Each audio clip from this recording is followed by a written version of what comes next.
حسین یا حسین، حسین یا حسین، دنیا میں ایک نقطہ وحدت حسین ہے، ہر طبقہ بشر کی ضرورت حسین ہے۔ اعوذ باللہ من الشیطان الرجیم، بسم اللہ الرحمن الرحیم، الحمد للہ رب العالمین، بارئ الخلائق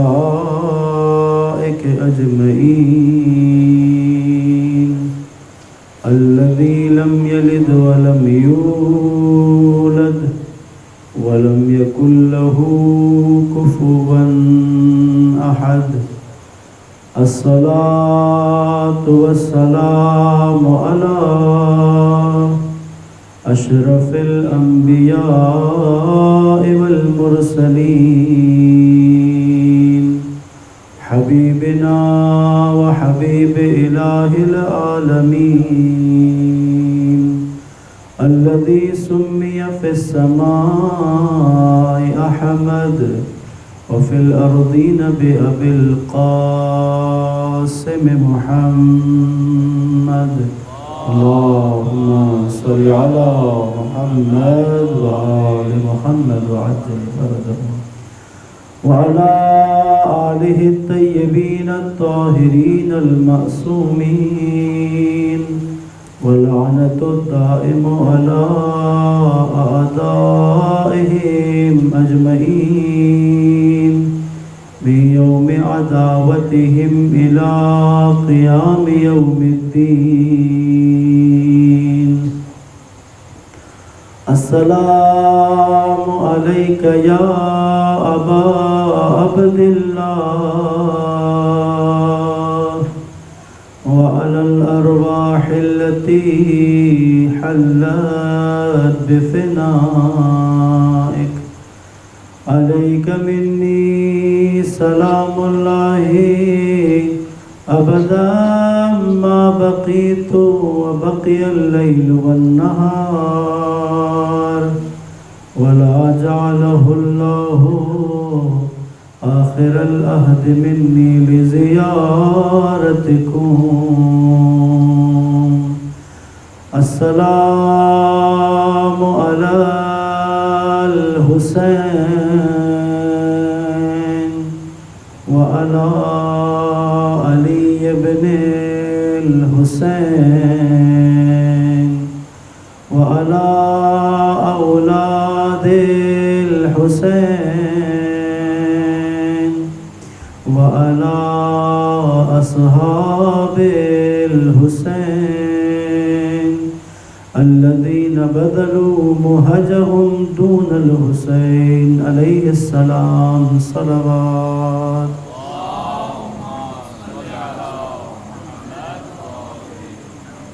سب سے پہلے بارگاہ رب العزت میں دست بدعا ہوں کہ خداوند تبارک و تعالی ہماری اس عبادت کو اپنی بارگاہ میں قبول فرمائیں، ہمیں اس عزاداری کا بہترین سے بہترین اجر عنایت فرمائیں، سید الشہداء کے عزاداروں میں ہمارا شمار فرمائے. بانیان مجلس کا اہتمام کرنا، آپ تمام عزاداران مولا کا تشریف لانا، ہمارا حاضر ہونا، اس تمام پرسے کو خدا سید کائنات کے حضور قبول فرمائے. سید الشہداء کے قیام کے مقصد کو سمجھنے کی اور اسی کو اپنا مقصد حیات بنانے کی توفیق عطا فرمائے. قبولیت دعا و مجلس کے لیے درود پڑھے محمد و آل محمد پر. اللہم صلی علی محمد و آل محمد.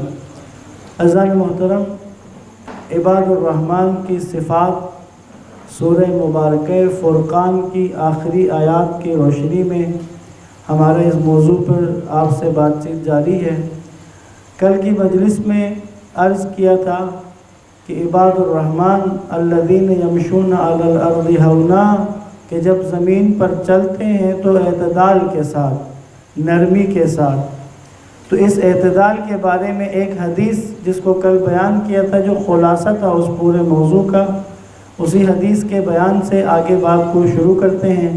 امیر المؤمنین کا وہ خوبصورت فرمان کہ کتنا اچھا ہے کہ امراء اور دولت مند فقراء کے آگے عاجزی و انکساری کا اظہار کریں اللہ کی رضا کے حاصل کرنے کے لیے۔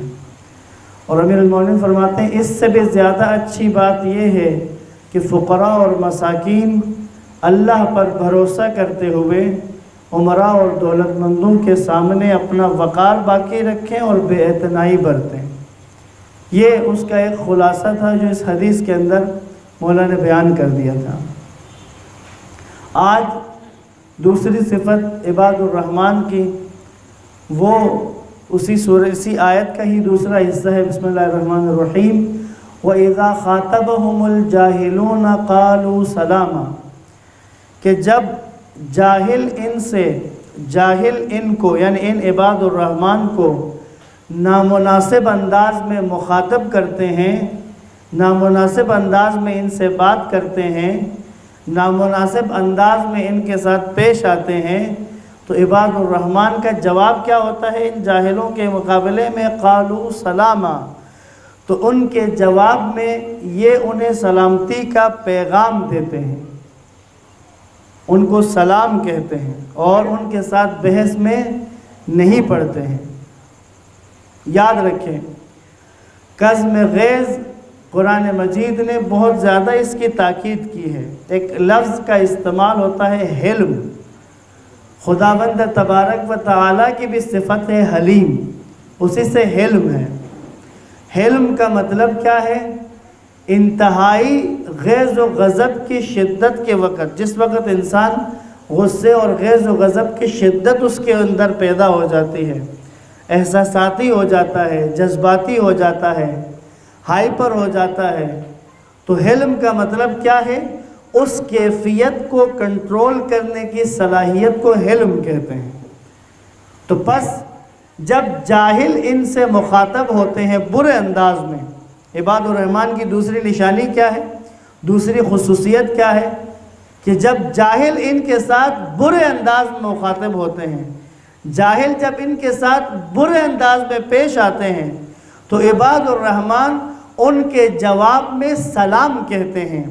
سلام کا مطلب یعنی ان کے ساتھ بحث میں نہیں الجھتے۔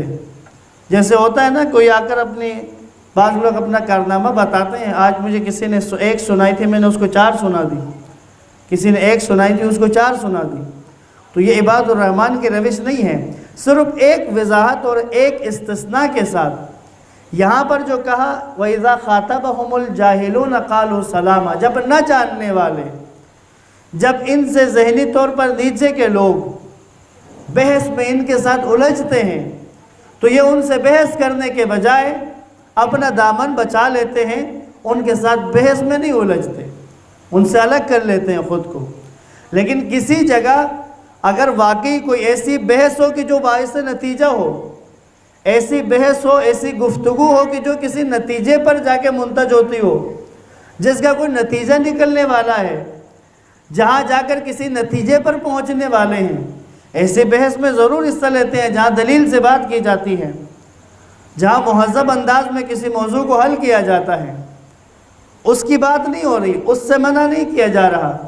جس سے منع کیا جا رہا ہے وہ جاہلوں کا انداز تخاطب ہے، کہ جس تخاطب کے ساتھ جاہل ان سے مخاطب ہوتے ہیں، ان کے ساتھ الجھتے ہیں، تو یہ ان جاہلوں سے الجھنے کے بجائے ان سے سلام کہہ کر، ان کو سلامتی کا پیغام دے کر ان سے الگ ہو جاتے ہیں۔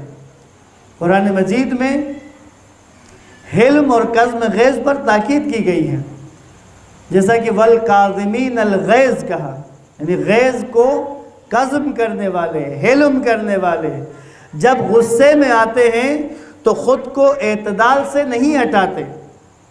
بعض لوگ اس طرح کا تقاضا کرتے ہیں، تم پڑھے لکھے ہو یا تم مومن ہو، تم متقی ہو، تمہیں غصہ نہیں آنا چاہیے۔ یہ ٹھیک نہیں ہے۔ غصہ آنا عین فطرت ہے، غصہ انسان کی فطرت میں اللہ نے رکھا ہے، متقی کا کام، پرہیزگار کا کام، پڑھے لکھے کا کام، صاحب عقل کا کام، عباد الرحمن کا کام کیا ہے؟ اس غصے کو اعتدال میں رکھتے ہیں۔ ایسا نہیں ہوگا کہ غصے میں آگے تو اعتدال سے نکل جائیں گے، بلکہ اعتدال کے اندر رہنا۔ بس جب غصہ آ جائے تو اعتدال سے خارج نہ ہونا حلم کہلاتا ہے۔ درود پڑھیں محمد و آل محمد پر۔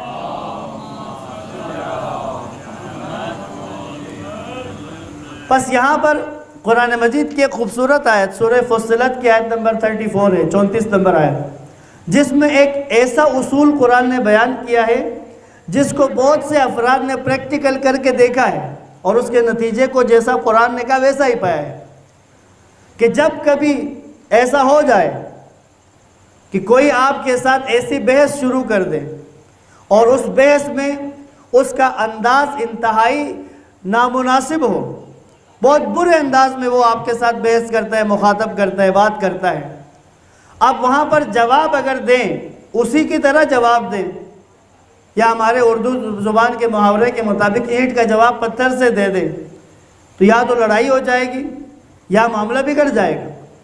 آپ یہاں قرآن مجید کی اس آیت کی طرف متوجہ ہوں۔ قرآن مجید نے ایک حل دیا ہے اور اس کا نتیجہ بھی قرآن نے بیان کیا ہے۔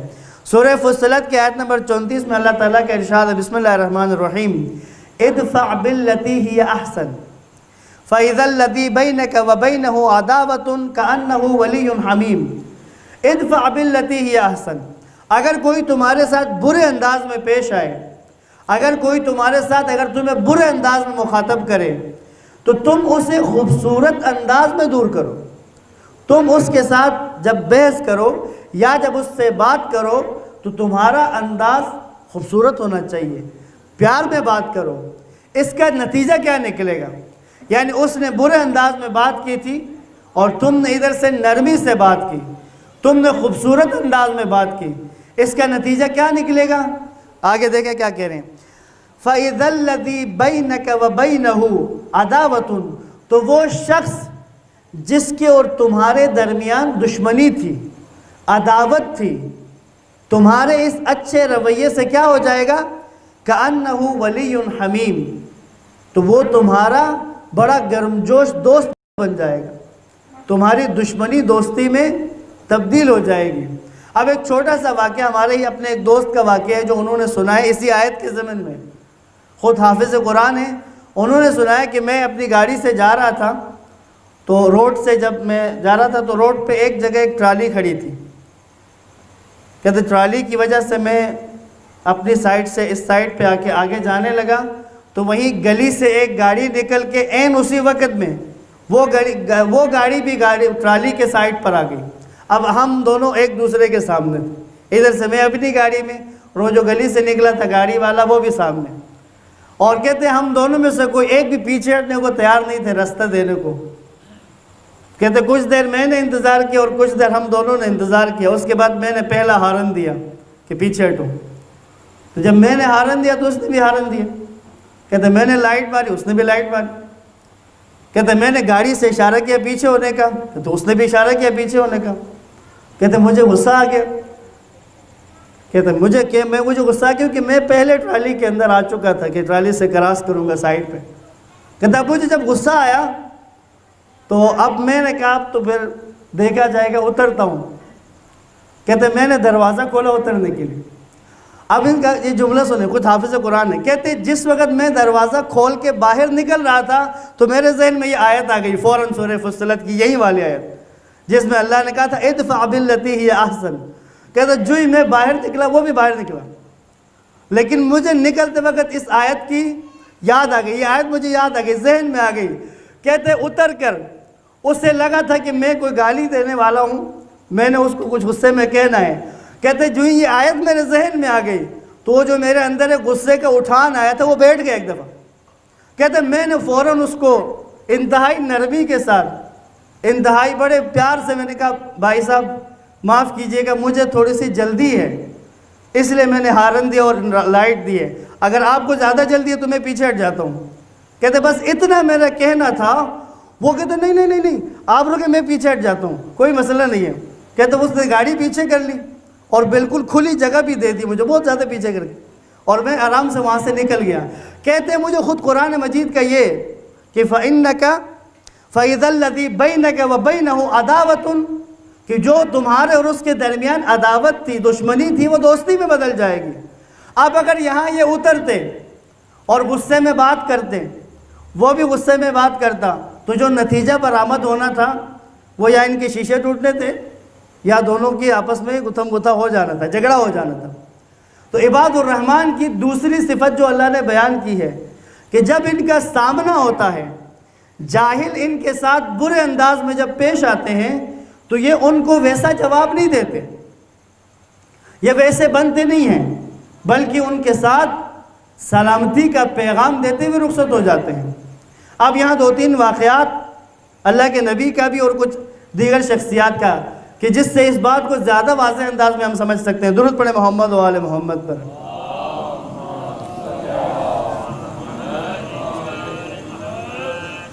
انس بن مالک اللہ کے نبی کے غلام تھے، صحابی ہیں۔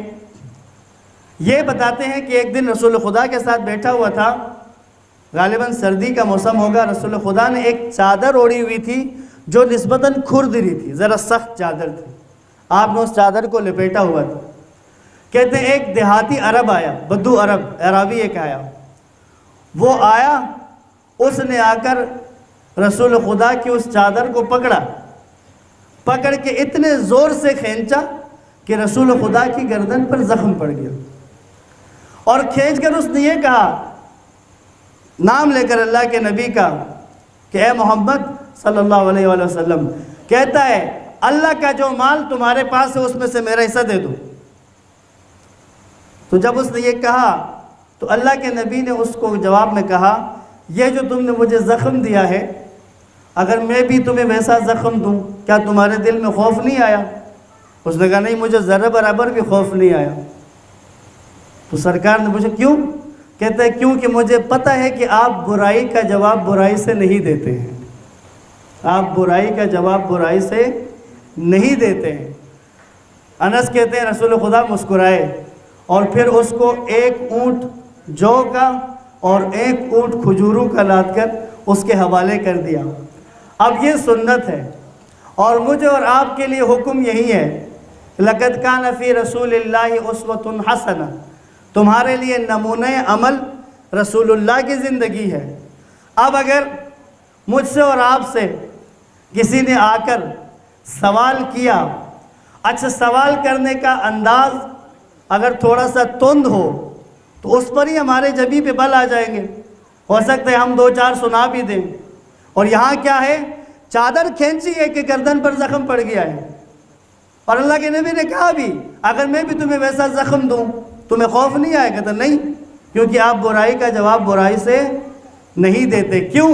کیوں رسول خدا برائی کا جواب برائی سے نہیں دیتے؟ کیونکہ واشہد ان محمدن، کسی کو یاد نہیں ہے؟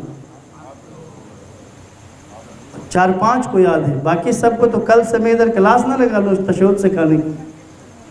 واشہد ان محمدن، الحمدللہ، کیونکہ محمد عبد خدا ہے، عباد الرحمن میں سے۔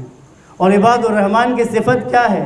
وَإِذَا خَاطَبَهُمُ الْجَاهِلُونَ قَالُوا سَلَامًا، کہ اگر جاہل ان سے برے انداز میں پیش آتے ہیں تو یہ جواب میں برا انداز نہیں اپناتے بلکہ سلامتی کا پیغام دیتے ہوئے گزر جاتے ہیں۔ ایک اور واقعہ جو ہمارے لیے بہت زیادہ، جیسے رسول خدا کے بارے میں، معصومین کے بارے میں، حالانکہ یہ بات غلط ہے، جو اس طرح کا نظریہ رکھتے ہیں وہ غلط نظریہ ہے۔ جو عموماً اس طرح کی بات کہتے ہیں کہ وہ تو معصومین میں سے تھے، کہاں ہم تو کہاں وہ۔ کسی نے خاص جملہ کہا تھا کہ جب میدان عمل کا مرحلہ آتا ہے تو یہ لوگ کہتے ہیں کہ کہاں علی اور کہاں ہم، لیکن جب بات جنت میں جانے کی آتی ہے تو پھر وہاں کہتے ہیں جہاں علی وہاں ہم۔ میدان عمل میں کہاں وہ کہاں ہم، اور جنت کی بات آئے تو جہاں وہ وہاں ہم۔ تو یہ نظریہ غلط ہے، کیونکہ معصومین کو، رسول خدا کو اللہ نے اسوہ قرار دیا ہے، اور خدا کسی کو اسوہ قرار دے اور اس کی زندگی ایسی ہو کہ جو قابل عمل نہ ہو، جس کے مطابق ہم چل نہ سکیں، جس کی پیروی کر نہ سکیں، تو وہ اسوہ کیسے ہو سکتا ہے؟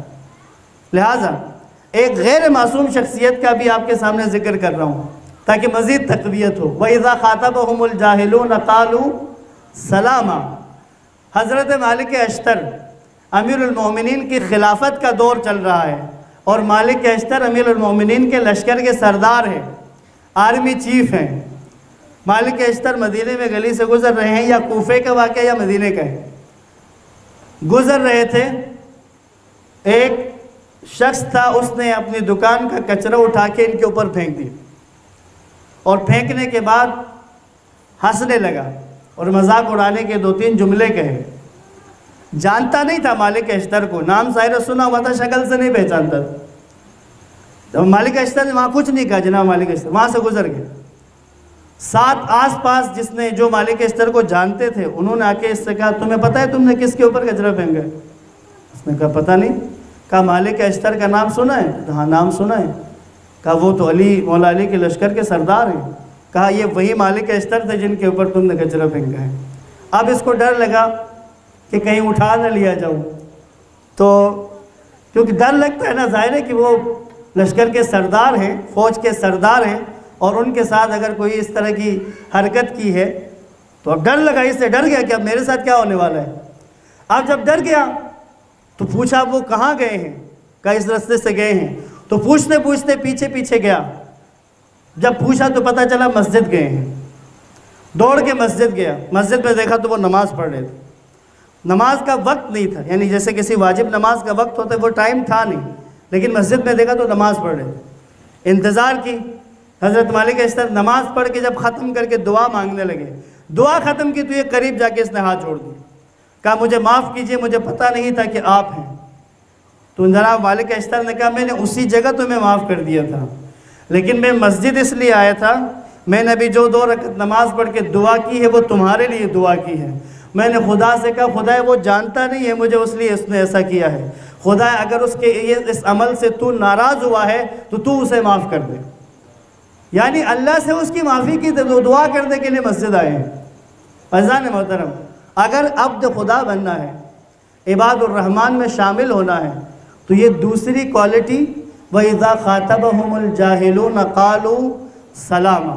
اگر جاہلوں سے کبھی بحث ہوتی ہے، کبھی کم ذہن رکھنے والوں کے ساتھ الجھنا پڑتا ہے، ایسا موقع آ جاتا ہے کہ وہ آپ سے کوئی بری بات کہیں، برے انداز میں پیش آئیں، تو وہاں پر قالوا سلاما، سلامتی کا پیغام دے کر سائڈ پہ ہو جانا ہے۔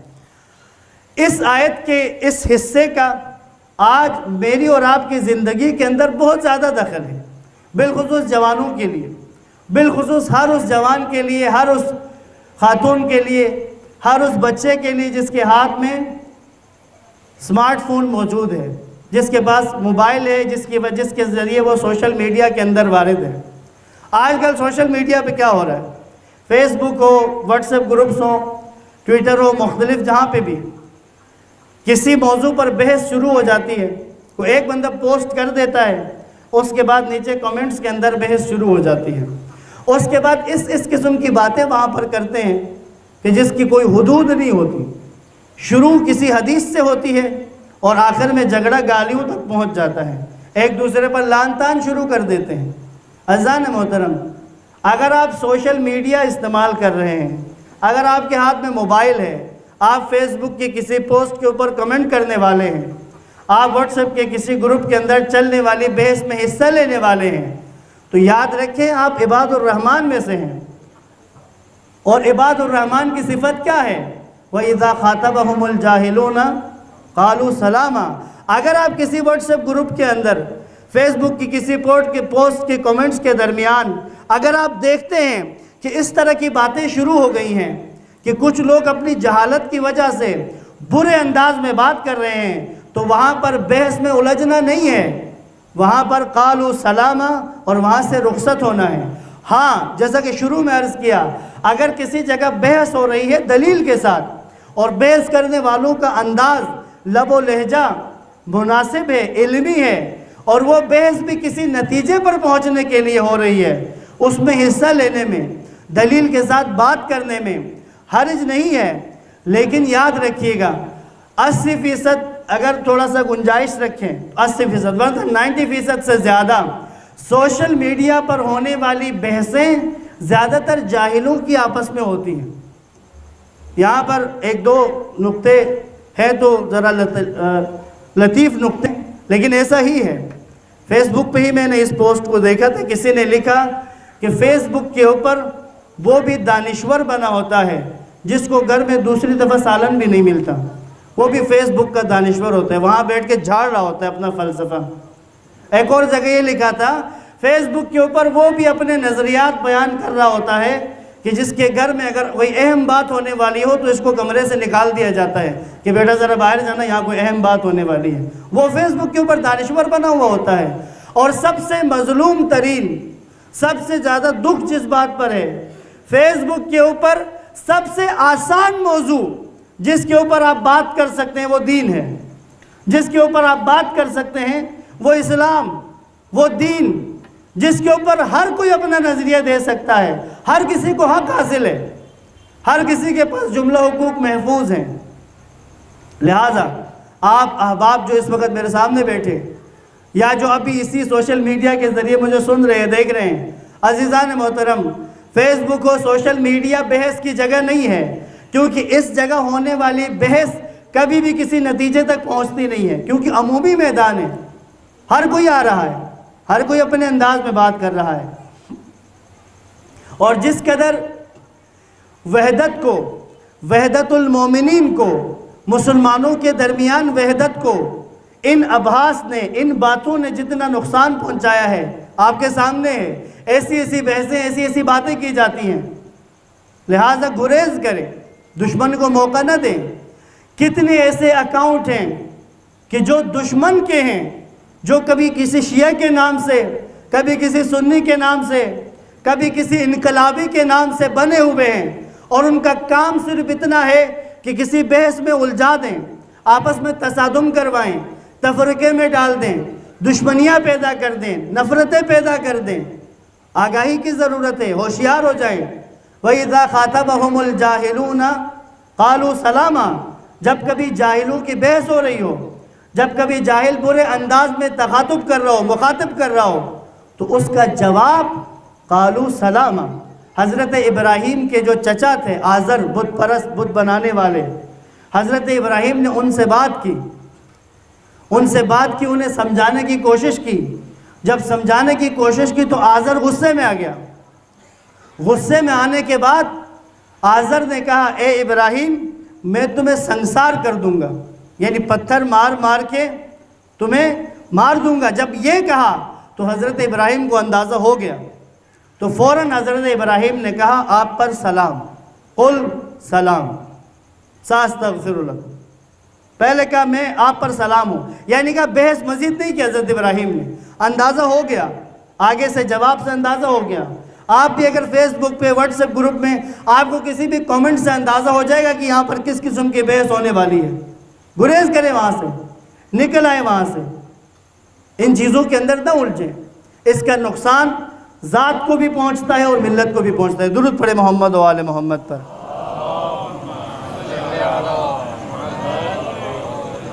بس پہلی صفت عباد الرحمن کی، یمشون علی الارض ہونا، زمین پر چلتے ہیں تو نرمی کے ساتھ، تکبر و غرور نہیں ہوتا ان میں، عاجزی اور انکساری ہوتی ہے۔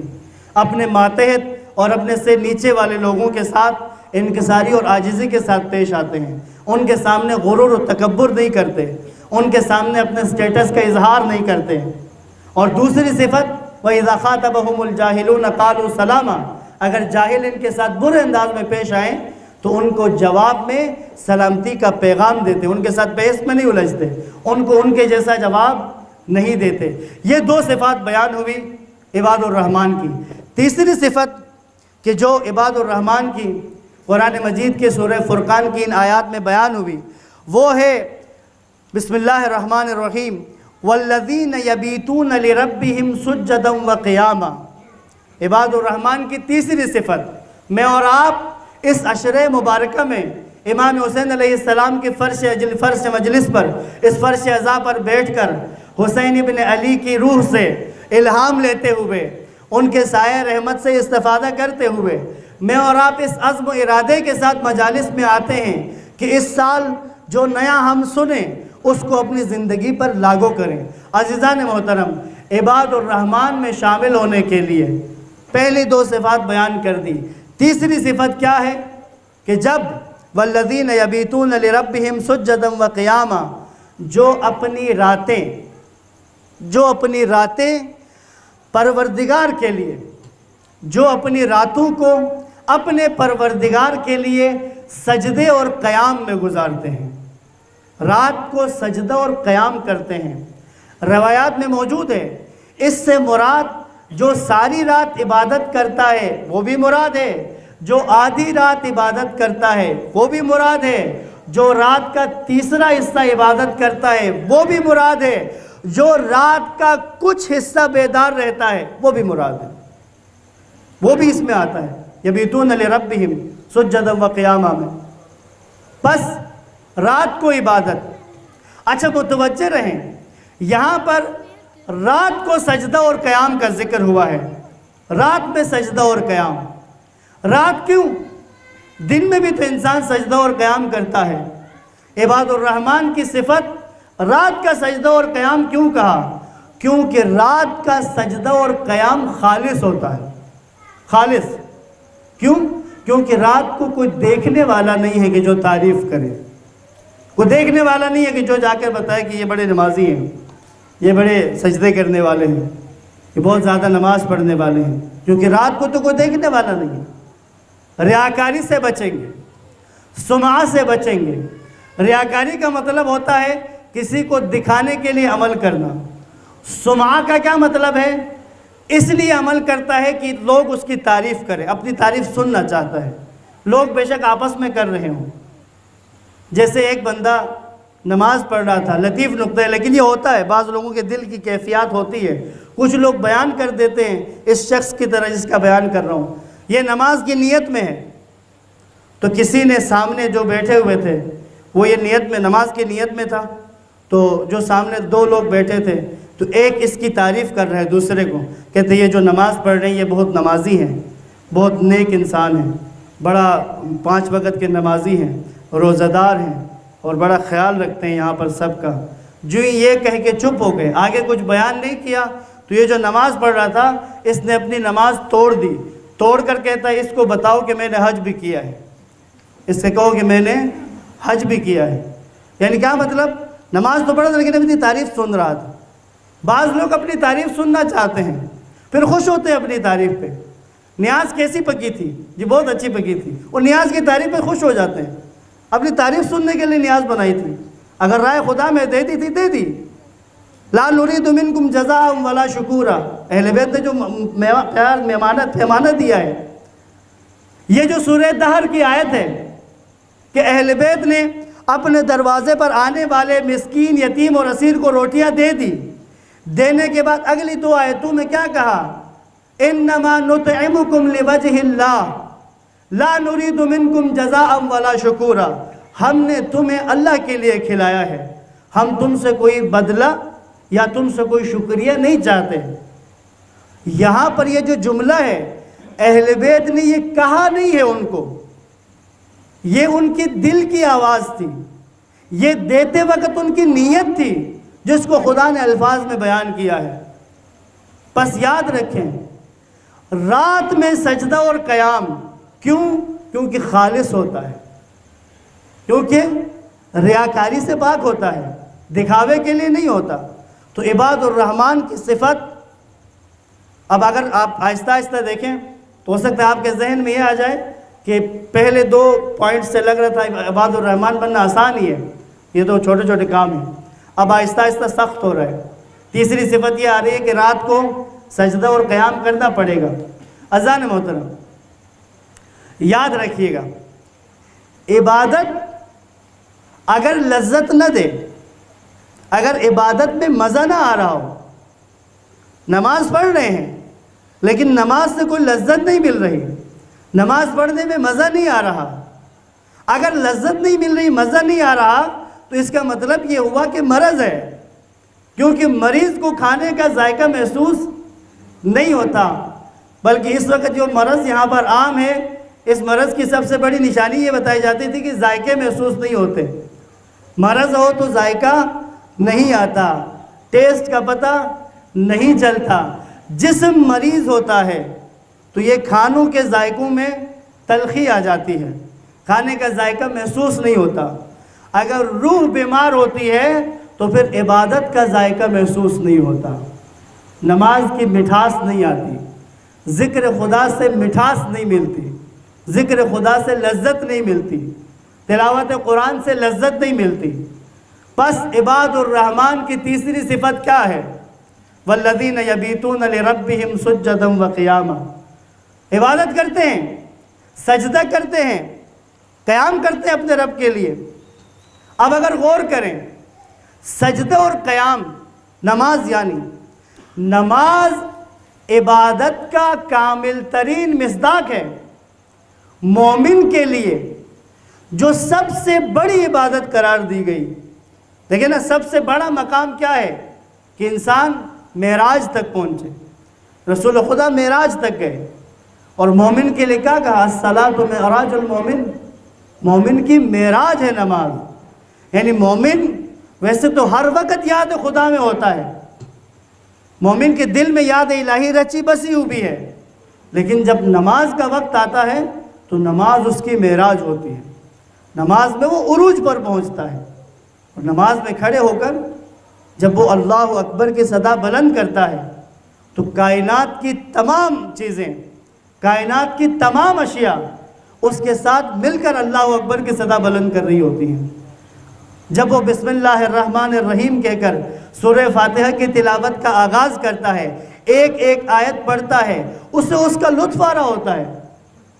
عزیزان محترم، اگر مجھے اور آپ کو اگر غور کریں، اس وقت بھی آپ اپنے ذہنوں میں چلائیں، اس کو غور کریں، دیکھیں، اگر میری عبادت میں لذت نہیں ہے، میری نماز بے اثر ہے، بے روح ہے، بغیر کسی مٹھاس کے ہے، نماز پڑھ کے لطف نہیں آتا، نماز پڑھ کے بوجھ ہلکا نہیں ہوتا، نماز میں جب کھڑا ہوتا ہوں تو خدا کے ساتھ ایک رابطے کی سی کیفیت نہیں بن پاتی، تو غور کرنے کی ضرورت ہے کہ مسئلہ ہے کہیں پر.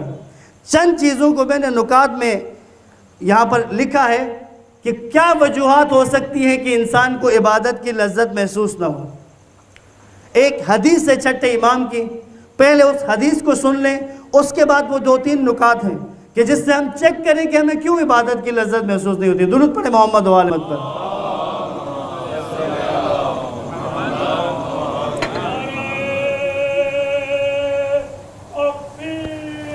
اللہ اکبر. ذرا بلند آواز میں. یا رسول اللہ، یا علی، زندہ آباد، مردہ آباد.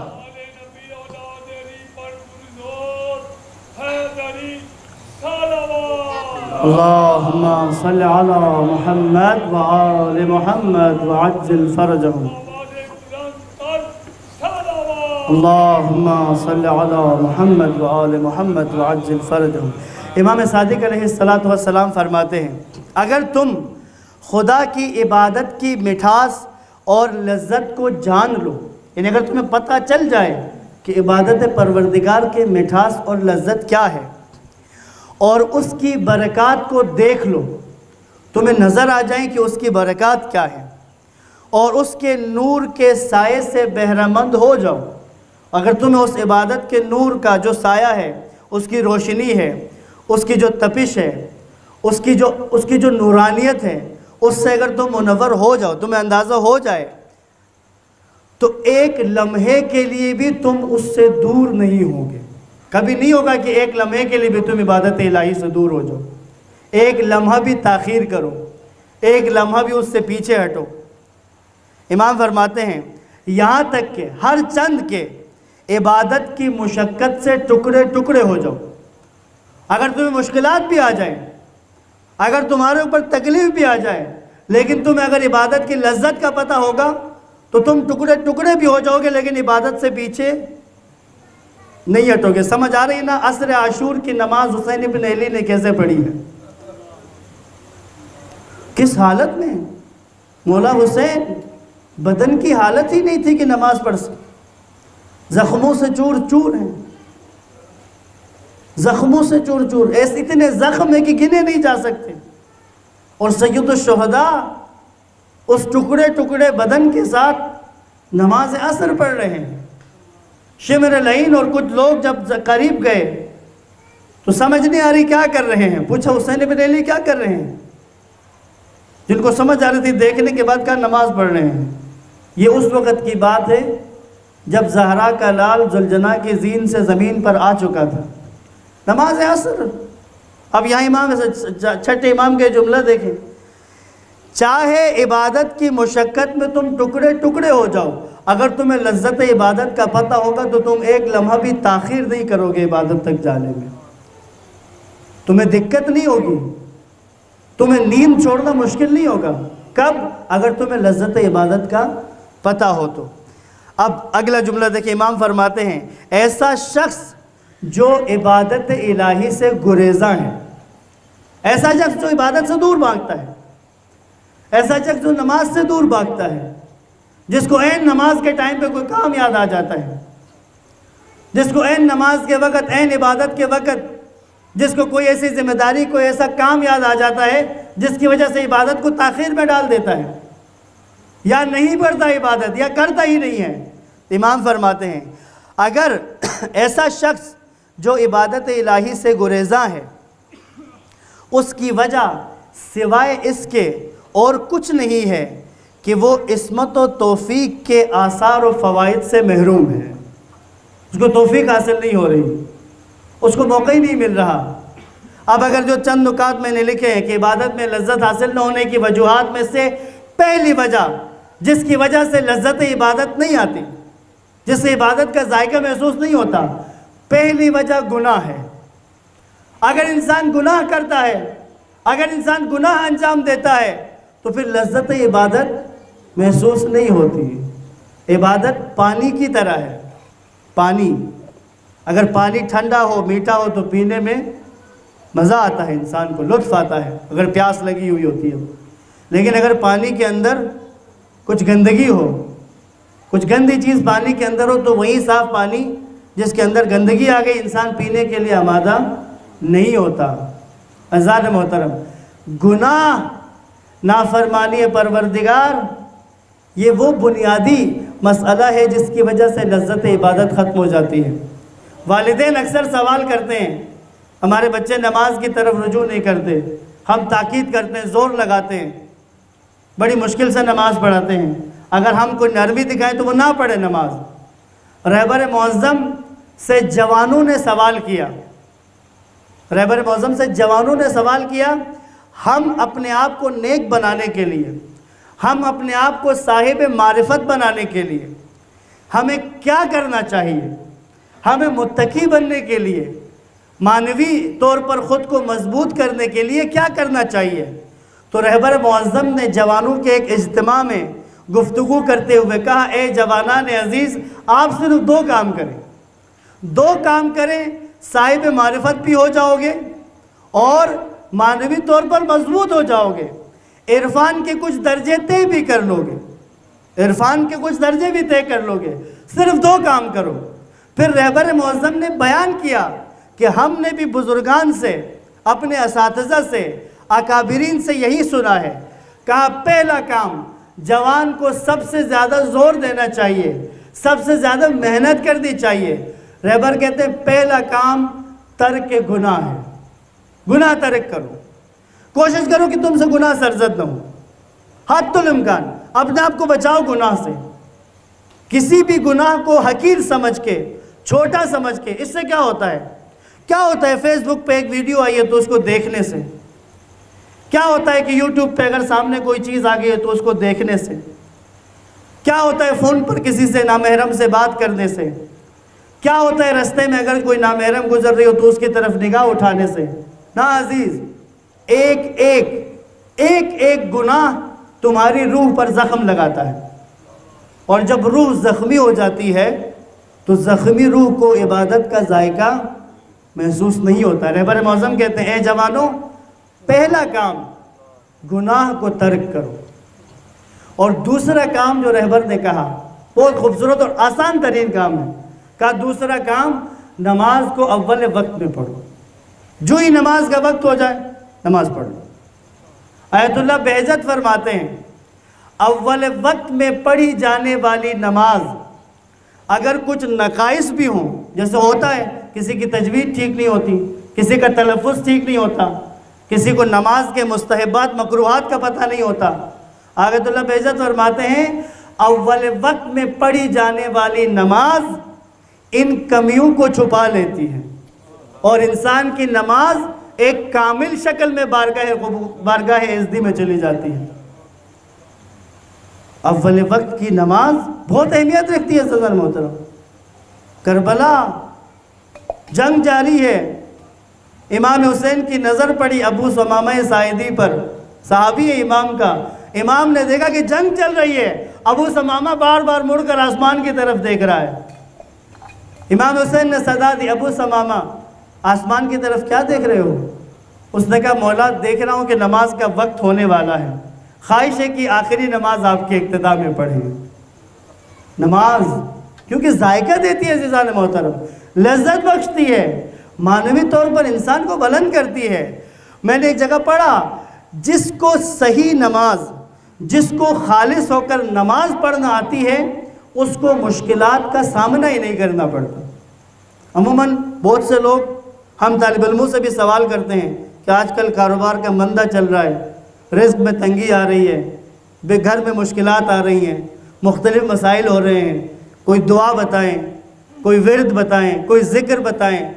اس وقت خود میں بھی سوچتا ہوں کہ ہمیں جب بھی کوئی مشکل آتی ہے تو ہم تو نماز پڑھ کے دعا کرتے ہیں، مشکل حل ہو جاتی ہے۔ 2 رکعت نماز پڑھنا امیر المومنین کی اس میں زندگی میں شامل ہے۔ جب کوئی مہم درپیش ہوتی تھی، کوئی مشکل درپیش ہوتی ہے، 2 رکعت نماز پڑھ کے دعا کرتے ہیں، حل ہو جاتی ہے مشکل۔ تو اس کا مطلب یہ ہوا ہم بیمار نماز پڑھتے ہیں، اس لیے مسئلہ حل نہیں ہوتا۔ عزیزان محترم، 2 چیزیں رہبر معظم نے عرض کی، پہلا گناہ ترک کریں، دوسرا نماز کو اول وقت میں پڑھیں۔ کربلا میں حضرت عباس کے روضے کے باہر ایک بورڈ بنا ہوا تھا جس میں وائی فائی کے جو وائی فائی ہوتا ہے اس کے سگنلز کا نشان بنا ہوا تھا۔ ایک میں سگنل پورے تھے اور ایک میں سگنل بالکل آخری جو ایک سگنل آتا ہے وہ تھا، یہ نشان یہ بنے ہوئے تھے۔ آج کے دور کے حساب سے سمجھانے کے لیے ایک میں پورے سگنل ہے وائی فائی کے ایک تصویر میں، دوسری تصویر میں صرف ایک ہے، ایک سٹیپ ہے، دونوں کے نیچے ایک ایک جملہ لکھا ہوا تھا۔ جس میں سگنل پورے تھے اس کے نیچے لکھا ہوا تھا نماز اول وقت میں، اول وقت میں پڑھو تو سگنل پورے ہوتے ہیں، اور جس میں ایک سٹیپ تھا اس کے نیچے لکھا ہوا تھا نماز آخر وقت میں۔ اگر نماز کو تاخیر کر کر کے آخر وقت میں پڑھو ہو تو جاتی ہے، لیکن اس کا جو اثر تمہاری روح پہ ہونے والا تھا، اس کی وجہ سے تمہاری جو معنوی ترقی ہونے والی تھی وہ نہیں ہو پاتی، کیونکہ آخر وقت کی نماز اتنی پاورفل نہیں ہوتی کہ تمہاری روح پر کوئی اثر ڈال سکے۔ درود پڑھیں محمد و آل محمد پر۔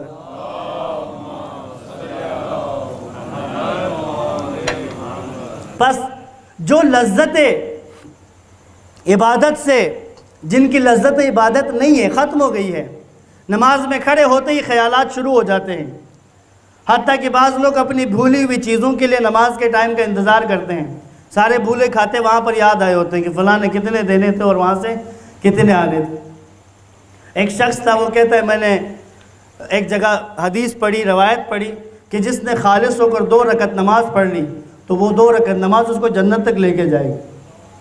کہتا ہے میں نے ارادہ کیا کہ مسجد کوفہ جاؤں گا اور جا کر 2 رکعت نماز خالص ہو کے پڑھوں گا۔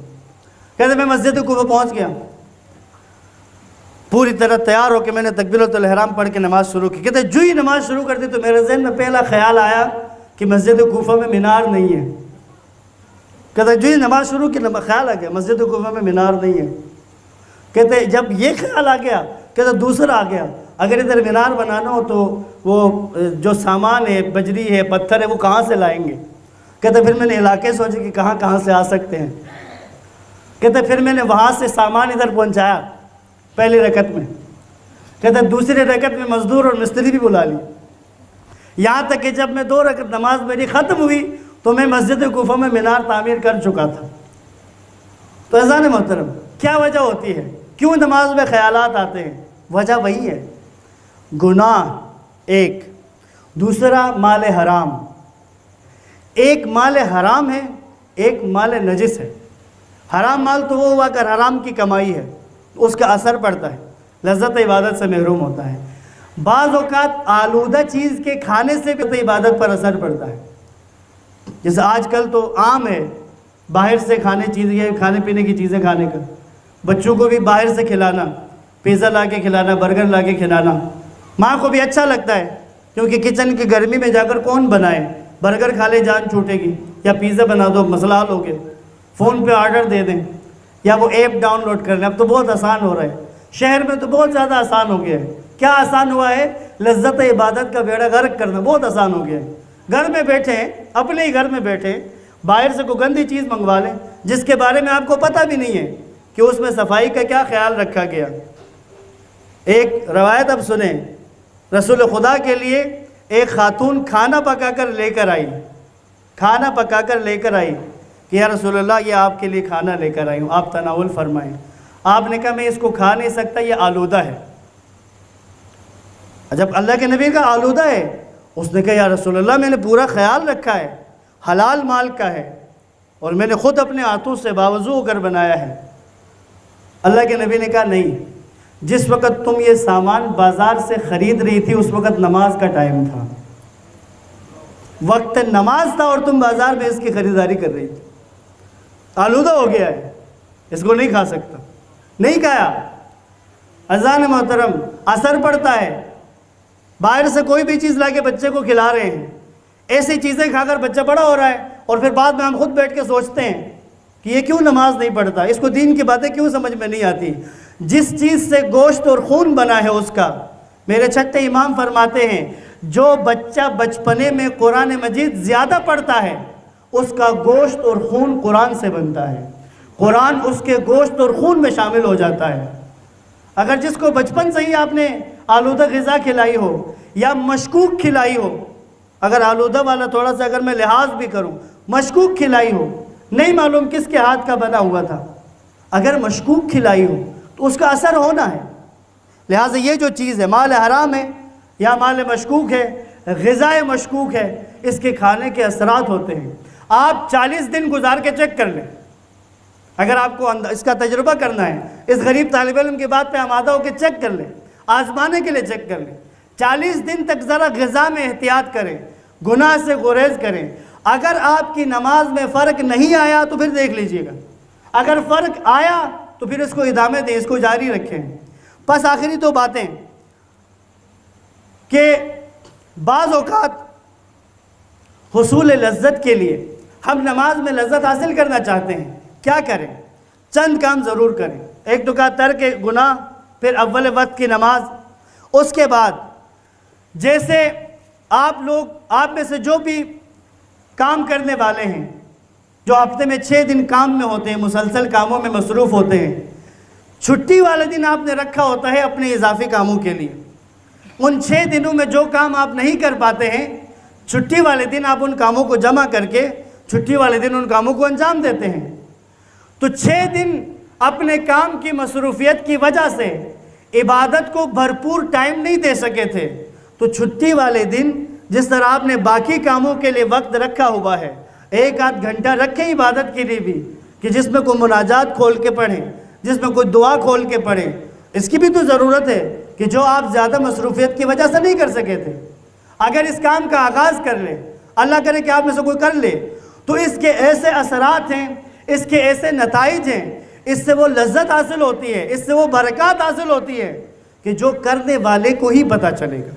بس عزیزان محترم، یہ داستان کربلا یہ لذت نماز سے بھری ہوئی ہے۔ یہاں 9 سال اور 11 سال کا بچہ بھی نماز کا شیدائی ہے۔ حضرت مسلم بن عقیل کے دونوں بچے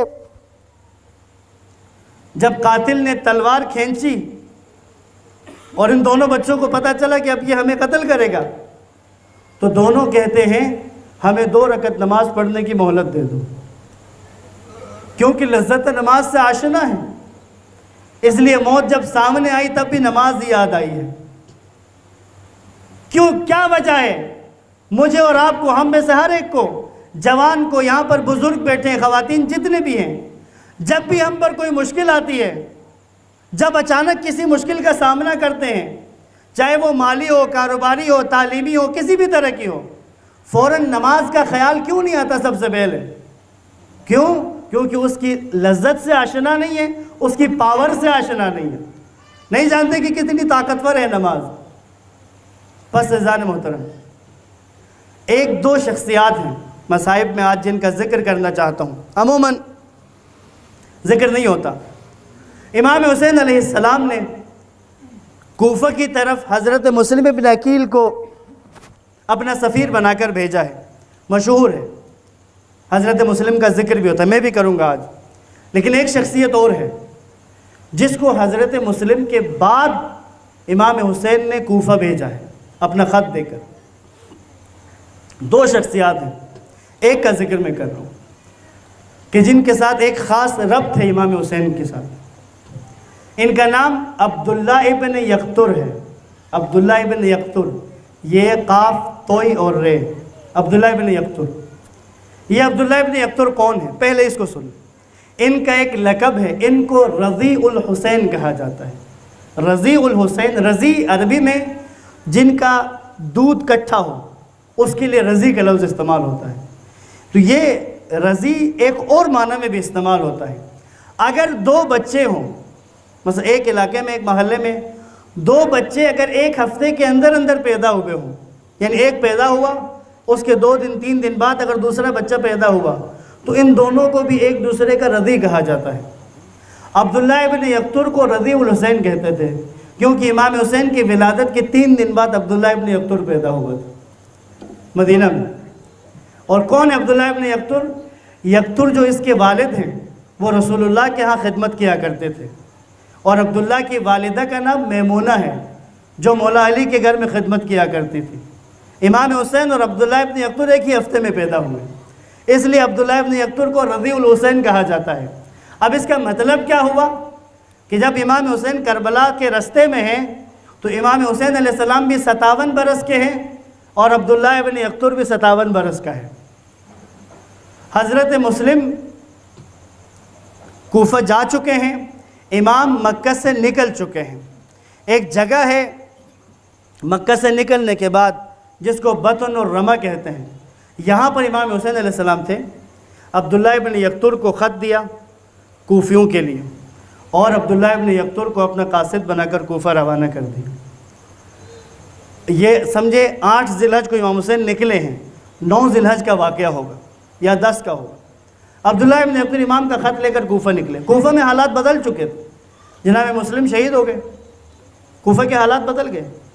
اب کوفہ سے باہر ہی کرفیو لگا ہوا ہے۔ ابن زیاد نے حسین بن نمیر کو مقرر کیا تھا جو بھی کوفہ میں داخل ہو جائے اس کو گرفتار کر لے۔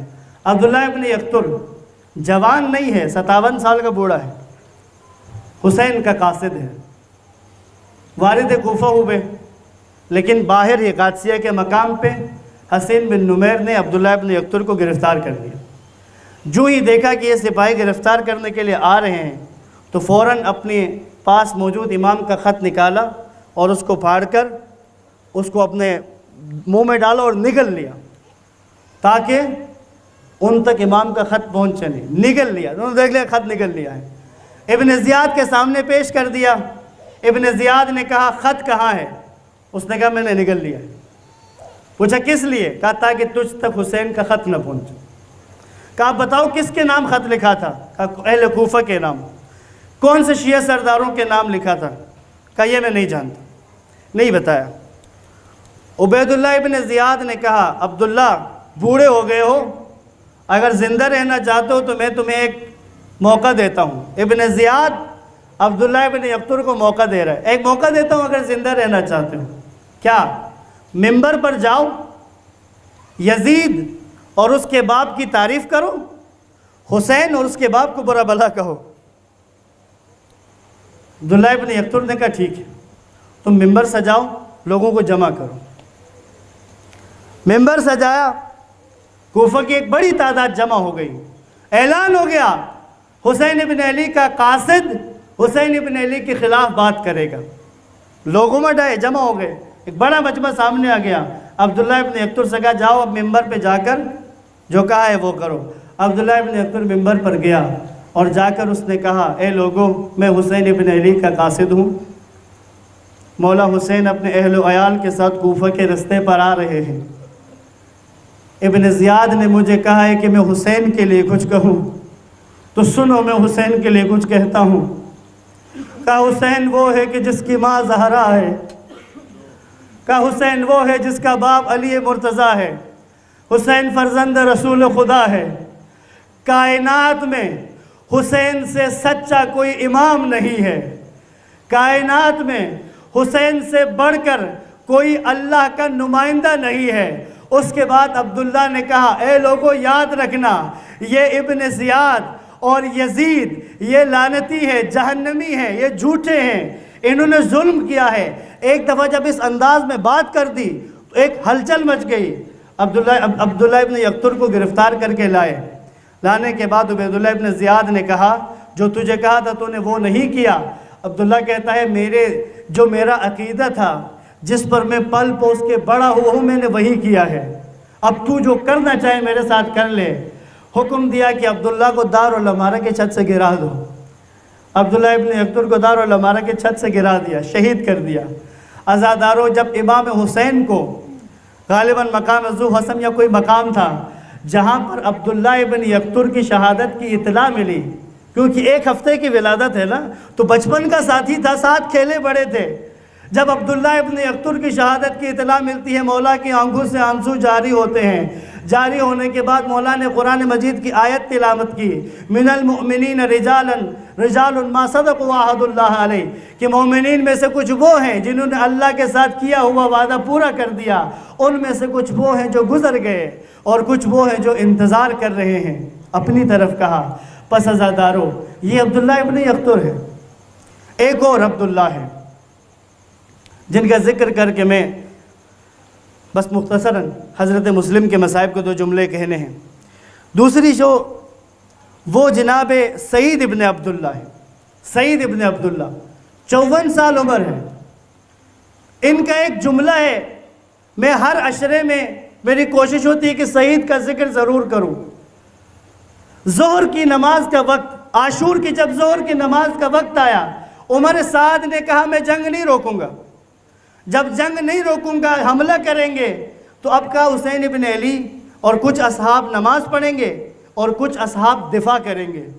تو یہ سعید ابن عبداللہ سال کا ایک شخص یہ کہتے ہیں میں امام حسین کے سامنے کھڑا ہو جاؤں گا، امام کی حفاظت میں کروں گا۔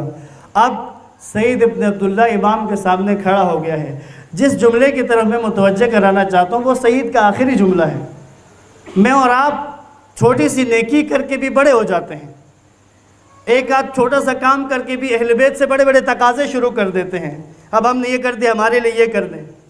سعید ابن عبداللہ، میرے ماں باپ قربان ہوں، حسین ابن علی نے ظہر کی نماز کی پہلی تکبیرۃ الاحرام کہی، اللہ اکبر، سعید کے سینے میں پہلا تیر پیوست ہو گیا۔ مولا حسین کی نماز جاری رہی، سعید کے سینے میں تیر لگتے رہے، یہاں تک کہ امام نے ادھر اپنی نماز تمام کی، یہاں سعید کے سینے میں 13واں تیر پیوست ہوا۔ 13 تیر کھانے کے بعد امام کی نماز تمام ہوتی ہے، سعید گر پڑا، امام نے سعید کا سر اٹھا کر اپنی گود میں رکھا، سعید نے آنکھیں کھول کر امام کے چہرے کی زیارت کی، اور یہاں پر ایک جملہ کہا ہے۔ وہ جملہ کیا ہے عزادارو؟ سعید کہتا ہے حل وفیت ابن رسول اللہ، اے اللہ کے نبی کے بیٹے، اے فرزند رسول، کیا میں آپ کے وفاداروں میں شامل ہو گیا ہوں؟ اے سعید، 13 تیر تو نے سینے میں گائے، حسین کی نماز کی حفاظت کی ہے، تو اب بھی سوال پوچھ رہا ہے، کہاں اے سعید تیرا کردار؟ کہاں ہم لوگ کہ جو چھوٹی سی نیکی کرنے کے بعد احسان جتانے کے لیے تیار ہو جاتے ہیں؟ عزادارو، مسلم ابن عقیل کا حال سنا کر اختتام کروں۔ مسلم حضرت عباس کا ساتھی، بہادری میں عباس اور مسلم کا نام برابر برابر میں آتا ہے۔ بس کوفہ میں جب طوٰا کے گھر میں تھے، صبح کا وقت ہے، طوٰا کے بیٹے نے جا کر مخبری کر دی ہے، محمد ابن اشعث فوج کے ساتھ آ گیا۔ آنے کے بعد اس نے باہر سے آواز لگائی، مسلم باہر آ جاؤ ورنہ ہم اس گھر کو جلا دیں گے۔ جب کہا نا گھر جلا دیں گے، مسلم باہر نکلنے لگے۔ طوٰا نے کہا مسلم کہاں جا رہے ہو، میرے گھر میں امان میں رہو گے؟ کہا نہیں، انہوں نے کہا گھر کو جلا دیں گے۔ جب یہ جلانے کی بات کرتے ہیں تو یہ آگ لگا دیتے ہیں۔ طوٰا تیرے گھر کو جلا دیں گے، میں نہیں چاہتا۔ باہر آئے، جنگ شروع کر دی۔ ایسی جنگ کی ہے کہ جس کے بعد محمد بن اشعث کو مزید 500 سوار بلانے پڑے، یہاں تک کہ امان کا کہہ کر مسلم کو پیش کر دیا ابن زیاد کے دربار میں۔ اب ابن زیاد کے دربار میں مسلم کھڑا ہے، وہاں پر کسی لعین نے کہا امیر کو سلام کرو، تو مسلم کہتا ہے امیری حسین و نعم الامیر، کہا میرا امیر حسین ہے، حسین سے بڑھ کر اچھا امیر کون ہوگا، اسے امیر نہیں مانتا۔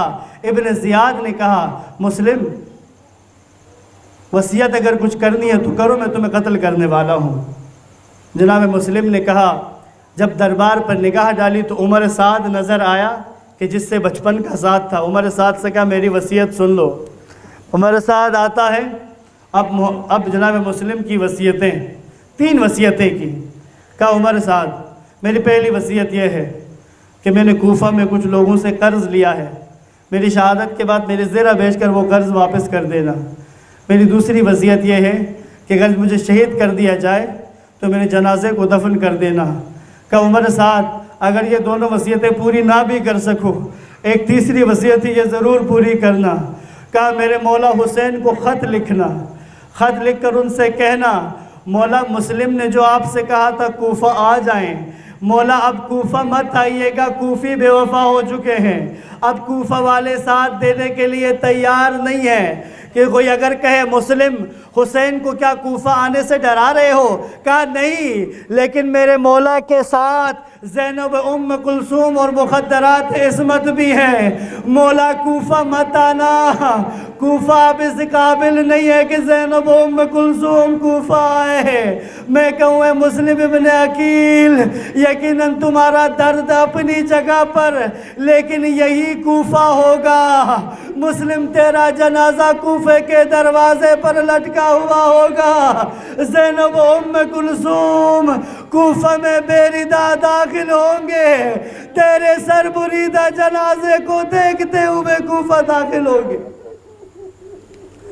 کہا مسلم کو شہید کر دو۔ دارالعمارہ کی چھت پر لے گئے۔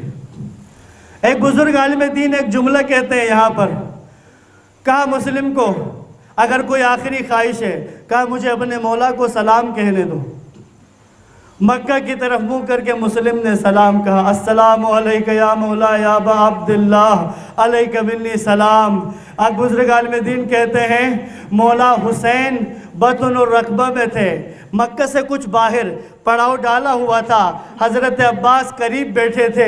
اچانک مولا حسین نے کہا علیک السلام یا اخی، علیک السلام یا اخی۔ حضرت عباس نے کہا مولا کس کو سلام کیا؟ حضرت مولا حسین کہتے ہیں عباس دیکھنا چاہتے ہو؟ کہا دکھا دیں۔ مولا نے ہاتھ آگے کر دیا، عباس نے دیکھا کہ دارالعمارہ کی چھت ہے، مسلم کے سر پر بکیر بن حمران نے تلوار اٹھائی ہوئی ہے۔ حضرت عباس نے تڑپ کر کہا مولا اگر اپنے اعجاز امامت سے عباس کو کوفہ پہنچا دے۔ کہا عباس لڑنے کی اجازت نہیں ہے۔ کہا مولا دیکھ نہیں رہے ہیں دارالعمارہ کی چھت کتنی بلند ہے، مسلم کو گرا دیں گے، میں جنازے کو سنبھال لوں گا۔ کہا عباس ذرا دارالعمارہ کی زمین پر نگاہ کرو۔ عباس نے جب مولا کے ہاتھ پر دارالعمارہ کی زمین پر نگاہ کی تو کیا دیکھا کہ ایک بی بی برقع پوش پہلو میں ہاتھ رکھا ہوا پکار کر کہہ رہی ہے اے مسلم، اے میرے بیٹے کے سفیر، آ تیری مقتل گاہ کو صاف کر چکی ہوں۔ عزاداروں مسلم شہید ہوتے ہیں۔ بس آخری جملہ کہوں، امام مقام زبالہ پر تھے، جب کسی نے آ کر سب کو مسلم کی شہادت کی خبر دی، جب شہادت کی خبر سب کو ملی، مولا حسین حضرت زینب کے خیمے میں گئے، جا کر کہا بہن زینب، مسلم کی جو چھوٹی بیٹی ہے اسے ذرا بلا لیجئے۔ مسلم کی جب چھوٹی بیٹی امام حسین کے پاس آئی، مسلم کی بیٹی کو اپنے گود میں بٹھایا، مولا حسین نے سر پہ ہاتھ پھیرا، بہت پیار سے پیش آئے، کہا میری بیٹی مجھے اپنا بابا کہنا، تمہیں کسی بھی چیز کی ضرورت ہو تو مجھے کہنا۔ بچی سمجھدار تھی، حسین کو جانتی تھی، کہا چچا جان ایسا سلوک کیوں کر رہے ہیں؟ آپ تو ایسا سلوک یتیموں کے ساتھ کیا کرتے ہیں۔ مولا حسین نے کہا ہاں بیٹی، تیرا باپ کوفہ میں شہید ہو چکا ہے، آج کے بعد حسین کو اپنا باپ کہنا۔ حسین نے مسلم کی بیٹی کے ساتھ اتنا اچھا سلوک کیا، مسلم کی بیٹی خیمے سے باہر گئی، 4 سال کی حسین کی بیٹی نے یہ منظر دیکھ لیا، قریب آ کے اپنے بابا سے پوچھتی ہے بابا چچا مسلم کی بیٹی سے اتنا پیار کیوں کر رہے تھے؟ کہا سکینہ، جب کوئی یتیم ہو جاتا ہے اس کے سر پہ ہاتھ پھیرا جاتا ہے، اس سے پیار کا اظہار کیا جاتا ہے، اسے دلاسا دیا جاتا ہے۔ بس آخری جملہ عزادارو، سکینہ کے دل میں بات بیٹھ گئی۔ عصر عاشوراء صدا بلند ہوتی ہے، قد قتل حسین بکربلا، حسین شہید ہو گئے۔ سکینہ کو پتا چلا یتیم ہو چکی ہوں، بابا سے سنا تھا دلاسا دیں گے، تو دیکھا کہ ایک شخص آگے بڑھ رہا ہے، سکینہ کو لگا دلاسا دینے آ رہا ہے۔ عزادارو، جس وقت پہلا تماچا شمر نے مارا، سکینہ نے مقتل کی طرف منہ کر کے کہا بابا آپ نے تو کہا تھا یتیم کے سر پہ ہاتھ پھیرتے، آپ کی بچی تماچے